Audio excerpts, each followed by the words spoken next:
ক্ষমতায় গেলে জাতিকে ঐক্যবদ্ধ করে দেশকে এগিয়ে নিয়ে যাওয়ার প্রত্যয় জানালেন জামায়াতে ইসলামীর আমির ডক্টর শফিকুর রহমান।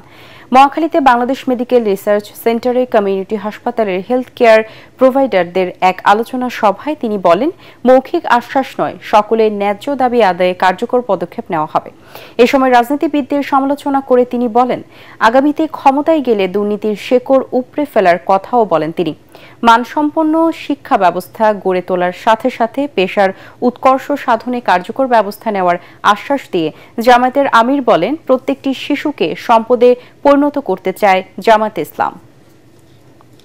সরকারের দায়িত্ব হচ্ছে যে জনগণ আমাকে এই দায়িত্ব দিবে, আপনাকে এই দায়িত্ব দিবে, আপনার দায়িত্ব হচ্ছে সেই জনগণের অধিকার তার ঘরে তার হাতে পৌঁছে দেওয়া। অগ্রিম সুসংবাদ দিয়ে রাখতে চাই, সমাজের কোনো সেকশনের কোনো দাবি দাওয়া নিয়ে সরকারের কোথাও কোনো ধর্ণা দিতে হবে না এবং কোনো মিছিল মিটিং করতে হবে না।